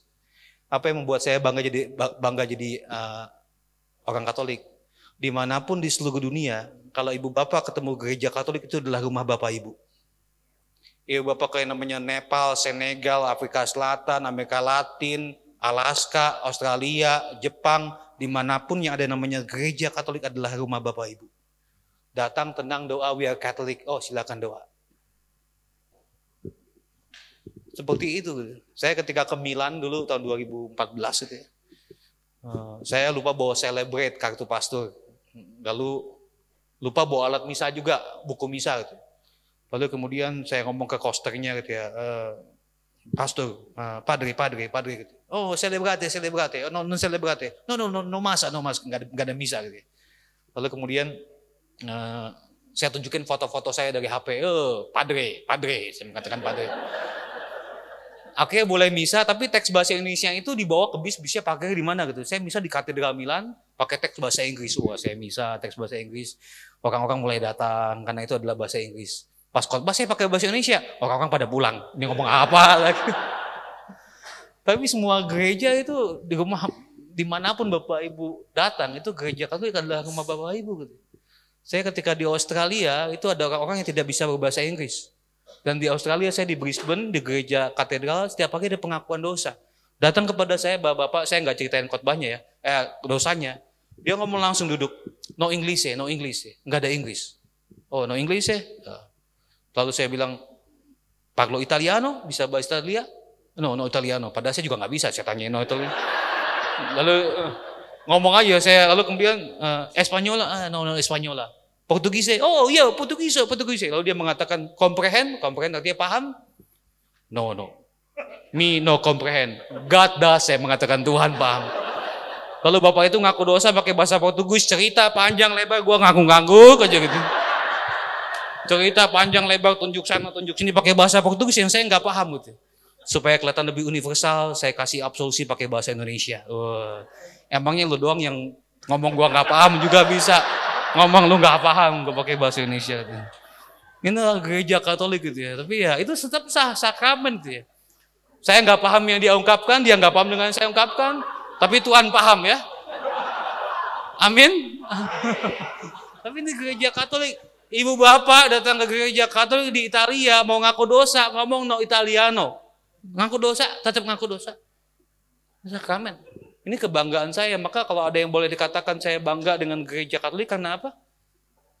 Karena semua gereja Katolik di seluruh dunia adalah yang namanya rumah kita. Satu, sama. Gereja Anglikan tuh mirip dengan gereja Katolik banyak. Tapi mereka tidak mendoakan paus. Mereka mendoakan Ratu Elizabeth dulu. Dan lucu ketika saya datang, komuni kudusnya nggak begini. Pakai dispenser hosti, tek. Jadi ada alat begini, ketika dipencet hostinya keluar. Untung saya nggak diminta ngasih koin, ting, tek gitu. Saya bingung juga kalau kita kan begini kan, kita begini gitu ya. Dia pakai alat. Karena dulu kan mungkin zaman COVID saya datang gitu. Saya liatin, tapi saya nggak komuni gitu. Saya ngeliatin body of Christ, pletek ya. Untung nggak ada vending machine, mau body of Christ, ting, gitu. Ini yang terjadi gitu. Kita ada kebanggaan. Ibu bapak jadi punya kebanggaannya terhadap gereja Katolik ya. Lanjut. Profesi itu apa? Bukan terbatas pada pekerjaan. Profesi dia kata profeter, artinya adalah deklarasi. Tapi profesi itu ada asosiasi pada bidang kalian. Ada persiapan, ada punctuality, time management, ada tanggung jawab, accountable, ada dapat dipercaya, credible, dan Bapak Ibu terlatih. Itu kalau yang namanya kita punya profesi, kalau kita menyebutkan profesi kita apa, berarti kita terlatih, kita dapat dipercaya, pekerjaan kita dapat dipertanggungjawabkan, dan saya punya persiapan. Di luar dari itu bukan profesi, itu pekerjaan. Berarti ada keterlatihan di sana, itu profesi, itu gambarnya semua profesi ada di sana. Profesi itu biasanya yang namanya calling, dan saya sudah hidup dengan itu, gembira dengan itu. Karena ada orang yang bekerja bukan karena pilihan, tapi karena memang keterpaksaan. Ya kan? Saya bekerja bukan panggilan saya, tapi ini adalah yang namanya saya butuh uang. Butuh cian, atau orang Cina kan ini cian ya, duit itu cian. Kalau nggak ada cian apa? Cai cian, bye-bye gitu, cian. Tapi profesi itu adalah yang namanya kita expert di situ. Kita ada persiapan dan lain sebagainya. Ini profesi menunjuk pada yang namanya keahlian kita, pekerjaan kita. Lanjut Pak. Dan profesi itu buat saya lebih dari yang namanya keahlian adalah saya mau mengatakan gelanggang atau arena hidup manusia berkarya dan berbuah. Saya mau mengambil dari teks Duk in Altum, Lukas 5, 1-11, panggilan murid-murid Yesus yang pertama. Menjalankan profesi itu menjumpai Yesus yang menyapa.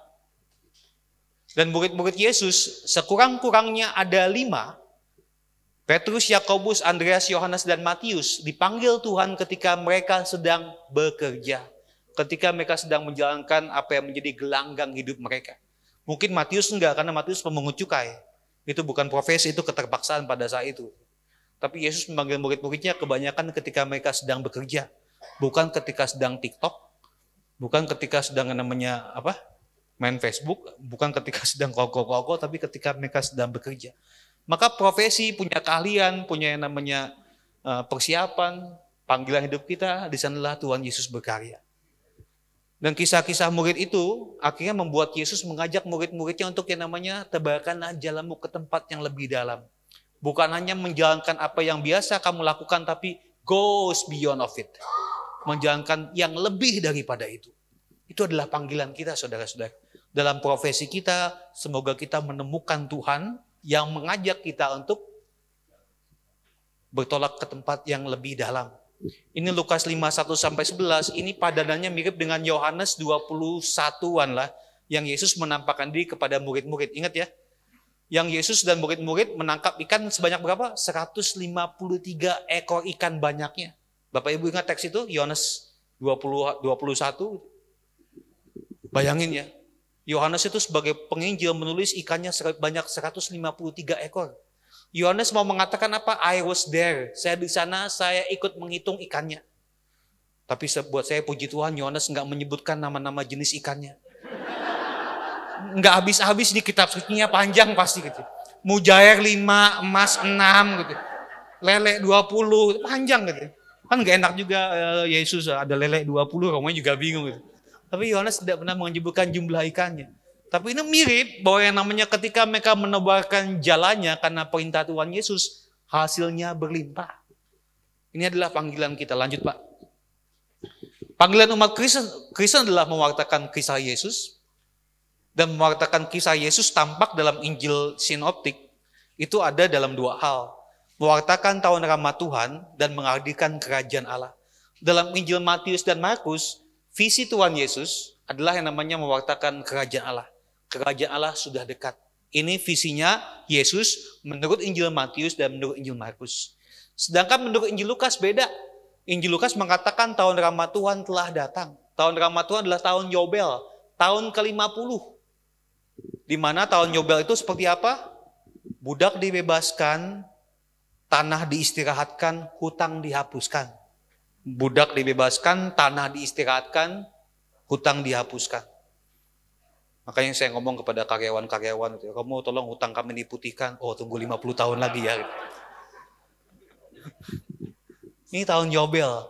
Karena Injil Lukas kekasannya adalah Injil buat orang kaya dan miskin. Jemaat Lukas tuh banyak yang namanya kaya dan miskin. Injil Matius berbicara mengenai sabda bahagia. Injil Lukas ada sabda bahagia, ada sabda celaka. Celakalah kamu yang kaya. Padahal kita habis gajian. Baca kitab sih, celakalah kamu yang kaya. Ya nggak jadi deh gue.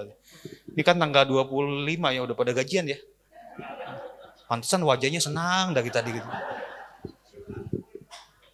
Dan membuat garam dan terang dunia ini adalah visi Tuhan Yesus. Maka dalam semua profesi kita diajak untuk yang namanya menghadirkan kerajaan Allah dan mewartakan tahun rahmat Tuhan telah datang. Ini adalah visi Yesus yang ditampakkan di bagian awal dari masing-masing Injil. Lanjut Pak. Maka profesi dan iman pertama-tama kalau boleh saya katakan ada perbedaan nilai. Lanjut? Ya, cukup. Misalnya perbedaan nilai antara dunia luar dengan dunia kita, dengan dunia Kristen. Orang di luar itu pengennya naik terus ke atas. Yesus mengosongkan diri dari atas ke bawah. Kita tuh pengen karirnya naik, meningkat. Hanya ada satu lembaga di mana orang tuh senang turun, yaitu gereja Katolik. Ketika selesai jadi ketua lingkungan bahagia banget begitu. Bapak udah berapa tahun ketua lingkungan? 5 tahun, 8 bulan, 10 hari, dihitungin. 3 bulan lagi saya merdeka, kamu merdeka. Jadi ketika turun bahagia sekali. Ketua lingkungan, ketua seksi gitu ya. Tapi entah mengapa ya, minta maaf ya kalau ada prodiakon tuh orang pada pengen lama-lama jadi prodiakon. Bahkan ada yang nanya ya, minta maaf nanya ke saya, kamu boleh nggak di peti mati saya pakai jubah prodiakon? Saya jawab apa? Pak, di surga nggak usah bagi komuni. Gitu ya. Di surga nggak usah bagi komuni gitu ya. Kadang nggak ada peraturannya, tapi jawaban saya seperti itu. Ini prodiakon itu panggilan ya, dalam batas waktu tertentu, oke? Dilantik dalam batas waktu tertentu, bukan tabisan yang mengikat seumur hidup. Maka jawabannya sederhana, Pak, di surga nanti nggak ada tugas bagi komuni, ambil sendiri-sendiri gitu. Saya mengatakan begitu. Tapi di gereja Katolik banyak orang senang turun itu ya. Setiap 3 tahun kan cari-cari calon pengganti, seksi katekese, seksi PSE, sambil mencium, melihat ini siapa yang bisa jadi korban berikutnya gitu. Betul ya Lono ya? Cari-cari, lihat-lihat gitu ya. Wah, mana ini gitu ya. Saya kamunya mendekati buat DPH, buat ketua wilayah gitu ya. Tenang ya, nanti cuma bantu-bantu aja kok. Bantu-bantu aja. Dan kadang-kadang kita menjawab apa? Ya udah saya bantu-bantu tapi nama saya nggak usah ditulis. Emang saya nggak tahu jawabannya ya. Bantu-bantu, oh jangan, namanya harus ditulis. Gitu. Setelah itu dilantik, pokoknya nggak cuma bantu-bantu. Sabtu rapat, Minggu rapat. Gitu. Pokoknya setiap 3 tahun sekali, setiap kali ada pergantian dewan, ada yang namanya penipuan berjamaah. Nanti bantu-bantu dong, tugasnya sederhana kok, kecil gitu. Kita marketing dengan luar biasa gitu. Sesudah itu sialan gue dijebak gitu ya. Ini ada perbedaan nilai. Tapi dunia juga punya perbedaan nilai, ada situasi yang tidak sejalan dengan nilai kita. Disitulah profesi kita itu ditantang gitu. Mungkin minta maaf nggak kontekstual ya. Di Australia yang namanya dying assist law, orang eutanasia, orang tuh boleh memilih untuk meninggal. Dan dokter-dokter tuh harus mau. Kalau dokternya Katolik ini kan bertentangan banget dengan panggilan dia. Ini kita harus mengatakan tidak. Kita harus mengatakan tidak. Jadi ini ada tantangan dengan kultur, apalagi kultur yang namanya koruptif. Ada yang mengatakan, kamu saya ini pelaku korupsi. Saya selalu mendapat hal yang tidak menjadi jatah saya. Tapi saya nggak mau, tapi saya dapat jatah. Kalau saya nggak dapat jatah, ini habis saya juga. Kayaknya udah langsung dikasih gitu ya. Dia bekerja di sebuah instansi gitu ya, pasti dapat jatah. Bagaimana kamu gitu? Saya mengatakan apa yang tidak kamu terima, apa yang tidak menjadi hak kamu langsung dikasih ke pihak lain. Ya kamu saya kasih ke istri saya. Oh, sama aja dong gitu. Enggak gitu ya. Apa yang tidak menjadi hak kamu secara sah, langsung kasih. Kasih ke pihak-pihak yang membutuhkan gitu. Jangan dikasih ke istri, ke anak, sama aja itu mah ya. Langsung dia kasih gitu ya. Dan orang ini ya akhirnya mengerjakan itu semua gitu ya. Dia setiap dapat hak uang amplop yang gak jelas itu, dia langsung ke KFC, beli puluhan, kasih ke anak jalanan, udah selesai. Karena dia tidak bisa menolak korupsi. Kalau dia menolak korupsi macam itu, habis pekerjaannya, dia bisa dipecat. Tapi dia akhirnya mengiyakan itu semua, dan itu adalah contoh sederhana. Karena kita dia nggak bisa melawan perilaku koruptif pada instansinya. Jadi Bapak ingat ya, apa yang tidak menjadi haknya langsung dikasih ya. Wah, PSS seneng nih, asik, dapat. Banyak orang yang membutuhkan itu ya. Di Indonesia ya, minta maaf ya, saya mau mengatakan Indonesia itu bukan negara miskin. Walaupun banyak orang melihat negara dunia ketiga. Di Indonesia adalah kesenjangannya begitu tinggi antara yang kaya dengan yang miskin. Ini tanda udah mau selesai saya Bu ya. Di Indonesia ada orang yang gajinya sebulan 2,5 juta. Oke? Tukang sapu. 2,5 juta adalah uang sekali rapat. Sebuah perusahaan juga ada. Jadi Indonesia itu nggak kaya, nggak miskin, tapi gapnya begitu luar biasa. Jadilah perpanjangan tangan Tuhan. Ada kultur-kultur kita yang berbeda. Risiko menjadi tidak disukai. Jadi Katolik itu karirnya katanya mentok ya. Tapi yang pasti ada risiko menjadi tidak disukai gitu ya. Inilah profesi kita terus mau yang namanya mengatakan saya Katolik, saya nggak berkenan dengan ini berbeda dengan yang saya percaya gitu. Contoh yang tadi saya sudah katakan mengenai LGBT sekarang seperti apa gitu. Saya harus mengatakan tidak. Inilah saya yang percaya. IVF, in vitro fertilization, bayi tabung, saya mengatakan tidak. Orangnya tetap melakukan, ya sudah, saya harus mengatakan tidak. Tetap tidak. Karena ada beberapa sel sperma dan embrio yang sudah dihasilkan kan disimpan dalam freezer. Kemudian dimasukkan kembali. Dan itu adalah sudah manusia kita percaya. Jadi ada hal-hal yang harus kita promote, harus mengatakannya adalah yang saya percaya dan disinilah saya berdiri teguh untuk itu. Iman Katolik, Bunda Maria, pengantara itu yang saya katakan dan profesi kita punya tantangan begitu. Jumat Agung, Rabu Abu gitu. Kadang-kadang yang bekerja gitu kan Rabu Abu gitu kan. Memang kita senang gitu habis misa tuh saya ke kantor ada tanda salib hitam gede gitu kan ya. Ih udah jadi muslim dia udah jadi muslim. Saya kadang-kadang kalau mau nanti abunya jangan banyak-banyak ya saya sengaja kasih yang banyak tebal panjang. Ya, kasih panjang gitu. Jumat sederhana misalnya contoh sederhana gitu. Setiap Jumat selama masa Prapaskah pantang daging. Saya ngomong ketika saya kuliah di Australia makan bersama dan teman-teman Jumat Friday no meat for me thank you. Saya jelas. Oh gitu ya, iyalah. Gereja Katolik itu puasanya gampang saudara-saudara. Cuma 2 kali. Rabu Abu dan Jumat Agung. Udah gitu kalimatnya agak abu-abu kan. Makan sekali kenyang. Ditanya terus boleh makan berkali-kali sekali kenyang? Atau makan sekali dan harus kenyang sekali? Atau boleh nggak minumnya berulang kali? Minumnya energen, lalu kemudian teh manis. Kenyang banget jadinya gitu. Bubur sumsum itu makanan minuman susah gitu. 2 kali. Tapi kalau makan puasa diniatin memang susah saudara-saudara. Niat puasa saya susah. Kalau nggak diniatin saya bisa.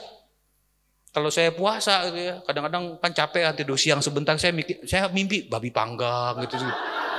Sate kimtek saya gitu. Kimtek itu luar biasa gitu. Saya berdiri teguh dengan namanya hal sederhana yang menjadi iman keyakinan Katolik. Mau doa bersama juga gitu. Ada orang Katolik yang ketika kumpul bersama dia nggak buat tanda salib. Entah malu, entah menghargai gitu ya. Buat saya sih itu ya jangan maulah semoga kita nggak malu menunjukkan siapa saya. Lanjut. Akhirnya summary-nya adalah iman itu anugerah, disyukuri ya. Orang tua, Bapak Ibu mengantarkan yang terbaik dengan kemampuan mereka, keterbatasan mereka mengenai iman. Nggak ada yang sempurna. Lalu kemudian ada pengungkapan iman eksklusif dan inklusif. Eksklusif itu di antara kita. Inklusif dengan dunia dalam profesi yang Bapak Ibu jalankan. Ada panggilan untuk mewartakan nilai-nilai Kristiani. Dan akhirnya profesional sekaligus vokasional. Profesional itu dalam profesi kalian kita. Vokasional artinya dalam profesi kita terus mewartakan yang namanya iman kita. Vokare, panggilan dalam karya. Wabillahi taufiq wal hidayah. Wassalamualaikum warahmatullahi wabarakatuh. Ibu Bapak, itu saja dari saya sharing singkat mengenai menghidupi iman Katolik dalam profesionalisme. Ini sampai jam 11:30 malam Pak ya? Kita doa penutup atau bagaimana? Oh ada tanya jawab? Wah. Ya baik, nggak ada, terima kasih.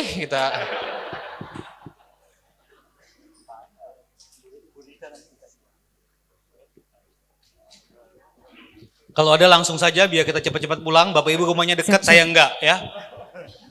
Silakan Bapak Ibu, kita buka 2 sesi. Sesi pertama ada 3 pertanyaan yang mau disampaikan. Ada yang mau bertanya? Oh ada, sebentar, 1. Ada lagi?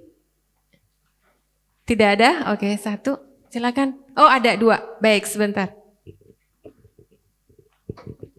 Selamat malam Romo dan Bapak Ibu semua. Saya Sisil, lingkungan Vincentius, wilayah 4.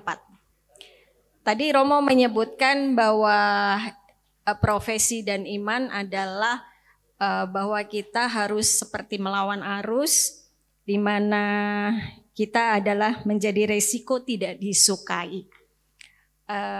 Viral beberapa bulan terakhir ini banyak sekali tokoh-tokoh Katolik profesinya, mungkin kita sudah baca banyak di koran-koran bahwa mereka, yang terakhir saya ini baca Direktur Taspen, depannya Antonius.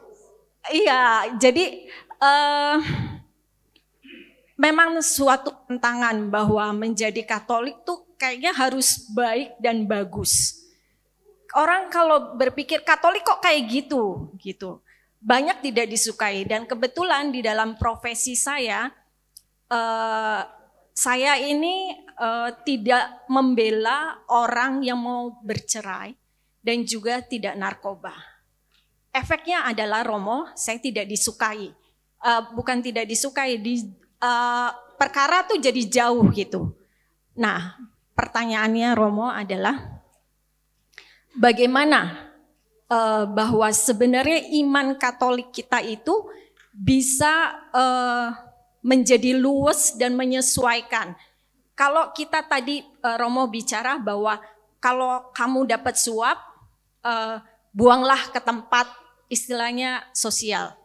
Tapi nanti jadinya gereja jadi TPPU juga, tempat pencucian uang gitu. Nah, bagaimanakah kita bisa menselaraskan iman Katolik itu dengan profesi kita untuk tidak bertabrakan kepentingan seperti ini? Terima kasih, Romo. Mau langsung jawab atau gimana, Romo? Ada 2 lagi, 1 lagi. Pertanyaan saya hampir mirip juga mungkin ya. Tadi sudah dijelaskan bahwa kita harus menjadi saksi. Nah, di mana di dalam pekerjaan saya itu sebetulnya saya sudah berusaha semaksimal mungkin. Tetapi saya kadang-kadang sering prihatin, merasa bahwa apakah ada perubahan gitu. Sementara saya ngeliat di dalam sendiri sebetulnya enak rasanya. Tapi saya ingin sekali untuk menyatakan bahwa berharap ada perubahan. Sementara saya hanya sendiri. Nah, sebagai seorang Katolik dengan profesi politik praktis itu bagaimana Romo? Mohon masukannya. Walaupun saya sudah berusaha semaksimal mungkin untuk menjadi saksi Kristus. Aduh, sombong banget ya. Terima kasih. Silakan Romo untuk menjawab. Yang pertama, terima kasih sudah mengabdi masyarakat dengan caranya masing-masing ya. Ada begitu banyak tantangan tapi juga ada kegembiraan. Contoh yang terakhir yang saya berikan bahwa yang namanya kalau kamu, saya tidak mendukung korupsi ya. Tapi kalau memang dalam situasi korupsi tak terhindarkan, langsung dikasih, nggak pertama-tama ke gereja, tapi langsung kasih aja gitu. Ada kotak apa sumbangan di jalan kasih gitu ya. Jadi harus enteng gitu ya. Karena tindak pidana pencucian uang kan juga berbahaya juga. Yang kisah mengenai Johnny Plate juga gereja-gereja dianggap menerima sumbangan ya, kita nggak tahu sampai ada pembuktian terbalik dari itu semua gitu ya. Jadi berbicara mengenai hukum itu agak rumit. Tapi semangat yang mau dituju adalah kalau memang pertama semangatnya adalah tidak korupsi pasti. Bukan semangat nggak apa-apa kita korupsi langsung kita kasih, itu berbeda sekali ya. Semangatnya tidak korupsi tapi dalam keadaan di mana kita tidak bisa menolak gitu ya. Ya berarti itu bukan hak saya. Ketika bukan hak saya mau saya apain? Disimpan tuh malah kita nagih. Dikasih ke siapapun. Saya nggak mau katakan gereja, sumbangan di jalan, panti asuhan dan lain sebagainya. Sehingga kita nggak terbebani secara moral bahwa saya penerima bukan yang menjadi hak saya. Seperti itu Bu. Jadi mudah-mudahan bisa menjawab. Lalu kemudian mengenai orang Katolik yang bikin malu, ya ini terjadi ya, yang namanya orang jahat, koruptor, pelaku tindakan pidana itu tidak mengenal agama, ya tidak mengenal agama, siapapun mereka. Tapi kebetulan saya mengatakan yang viral ya, yang Katolik, Verdi Sambo Kristen, tapi yang lain-lain juga banyak gitu. Maka saya mengatakan itu tidak mengenal agama. Kalau mereka dianggap bikin malu, saya yakin mereka sendiri sudah mendapatkan dalam tanda kutip hukuman sosialnya dengan pengalaman-pengalaman yang mereka alami. Begitu, saya nggak akan mau menghakimi lagi gitu ya. Kalau diminta bantuan ya kita bantu gitu ya, secara pastoral. Tapi mudah-mudahan kita tidak terinspirasi untuk seperti itu gitu ya. Lalu mengenai berusaha sebaik mungkin untuk menjadi saksi Kristus, ya itulah panggilan kita gitu ya. Kalau gagal nggak apa-apa, coba lagi gitu. Saya mengatakan prinsipnya sederhana gitu. Do your best and God will take the rest. Jangan dibalik, God do your best, I'll take the rest. Itu pemalas namanya gitu. Lakukan yang terbaik, Tuhan ambil sisanya gitu. Jangan Tuhan lakukan yang terbaik, saya ambil sisanya. Nggak begitu gitu. Nah, kan hidup kita manusia begitu ya. Itu perjalanan menuju kesucian. Maju 5 langkah, mundur 10 langkah. Tapi ada kemauan untuk maju gitu ya. Jadi teruslah berupaya sebaik mungkin. Kalau gagal ya namanya manusia gitu ya. Bukan permisif, tapi kita mau coba lebih baik lagi. Paling begitu ya. Baik, terima kasih Romo. Ada yang mau bertanya lagi Bapak Ibu? Tidak ada? Ada satu sebelah kiri. Sebentar. Selamat malam Romo dan Bapak Ibu semuanya. Nama saya Bambang. Saya ingin bertanya, tadi Romo sempat sampaikan tentang LGBT dan lesbiannya. Yang perlu saya tanyakan, karena saya biasa di profesi dan di teman-teman asosiasi, saya sebagai minoritas sering mendapatkan pertanyaan bahwa di Kristen atau Katolik itu, ya saya tidak tahu ya sebetulnya ini Kristen apa Katolik. Itu banyak sekali terjadi pemberkatan di luar sana itu pemberkatan LGBT. Apakah sebetulnya seperti apa? Yang saya tanyakan itu seperti apa sikap gereja sebetulnya terhadap hubungan sesama jenis? Apakah dari gereja itu dengan tegas menolak, apa seperti apa? Itu Romo yang saya tanyakan. Terima kasih. Terima kasih Pak. Satu lagi sebagai pertanyaan terakhir.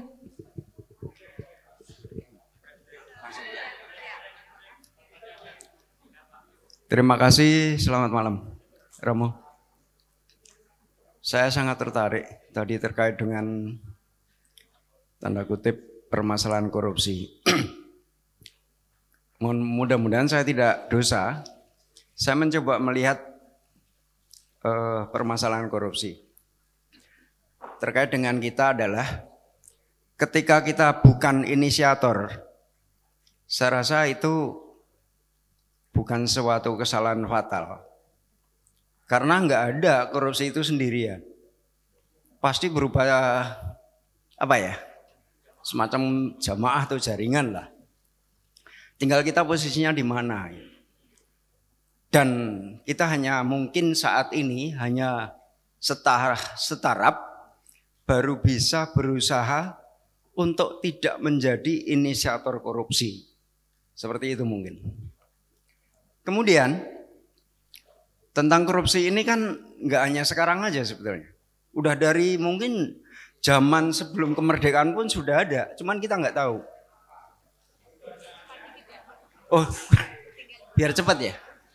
Biar cepat begini.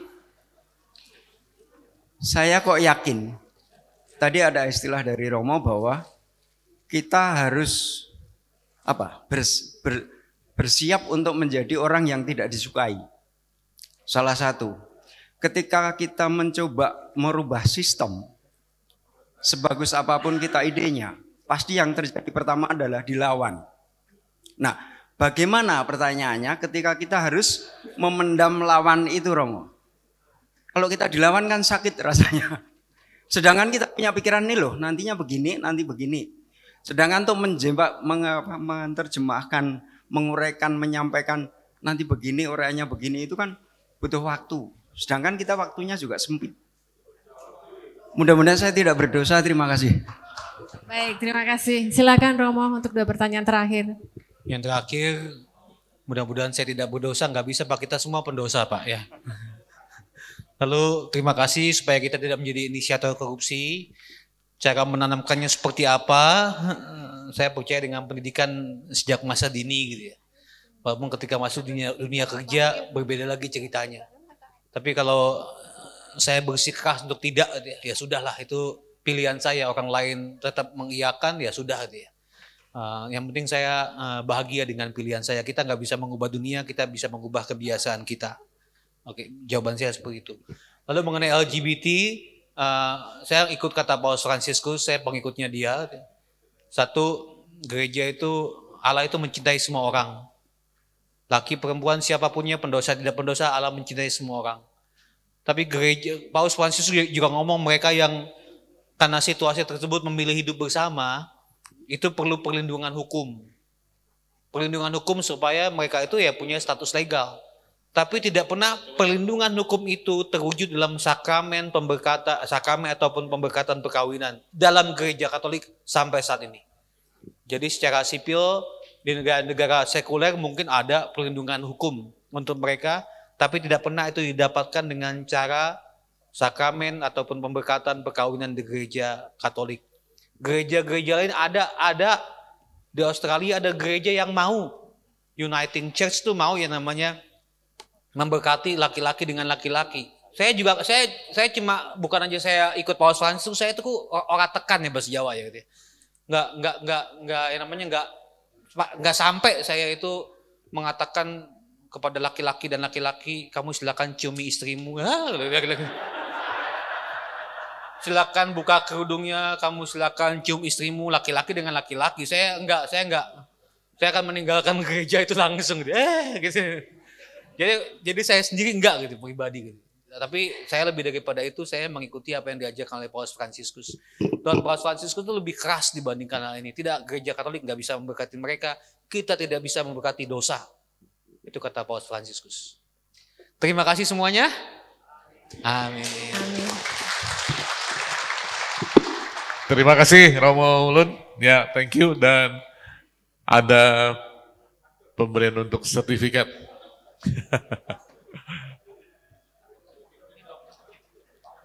Nanti ada doa penutup, ada nanti dari Koko Anton. Silakan. Ada pemberian kenang-kenangan sedikit, Ya, mungkin Mas Heru akan sampaikan langsung ke Romo.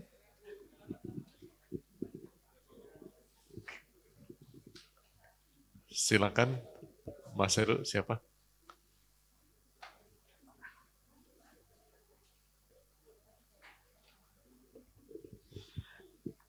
Gimana Bapak Ibu, puas? Nilainya berapa? 1 sampai 10? Jadi nanti kita undang lagi ya. Luar biasa. Tahun depan kita undang lagi.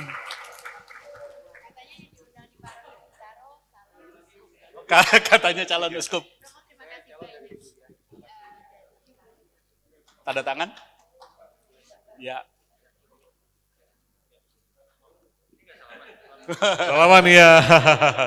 Romo, thank you Romo. Ya. Sekalian pengumuman Bu.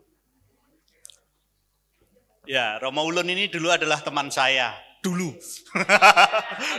Sekarang terpaksa harus berteman lagi. Enggak, saya sudah 2 periode jadi apa? Seksi katekese. Jadi memang saya cari korban sekarang ya Romo ya. Terima kasih Ibu Bapak untuk partisipasinya hari ini. Kita akan bertemu lagi di piket sesi terakhir bulan depan tanggal 29 September tentang gereja digital. Pastikan Anda semua bisa berkumpul lagi di tempat ini. Dan terima kasih untuk sumbangan GKP-nya. Mohon maaf catatan bulan lalu terlupa, jadi nilai nominal persisnya tidak tercatat, nanti akan diumumkan bulan depan. Sekali lagi terima kasih banyak, dan tentunya terima kasih banyak kepada Romo Ulun yang sudah menyampaikan sesinya dengan sangat baik. Terima kasih dan mohon maaf kalau ada yang nggak berkenan ya. Engkau harus mengampuni 70 kali 7 kali ya. Terima kasih.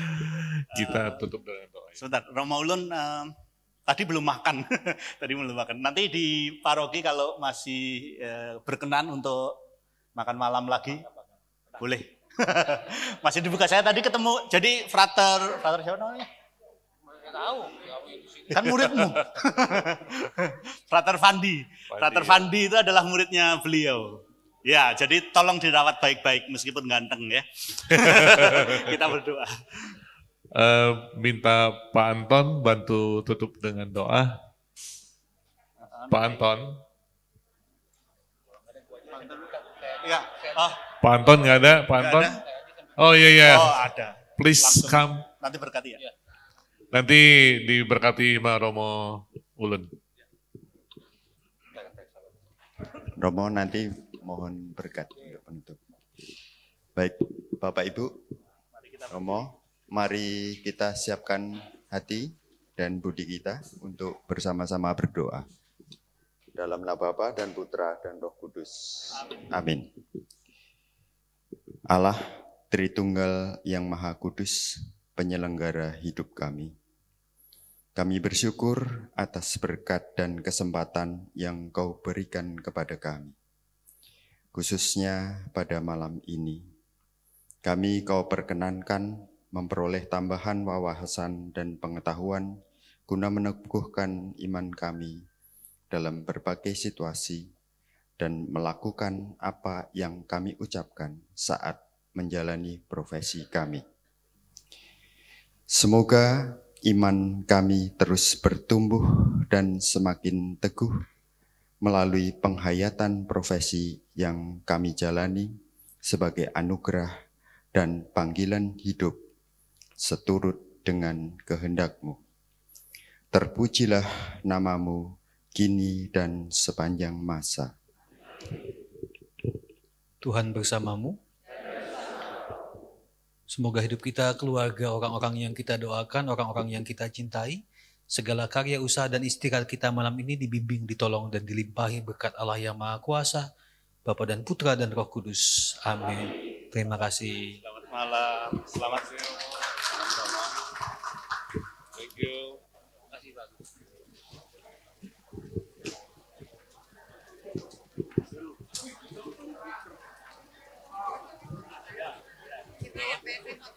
Oh iya boleh.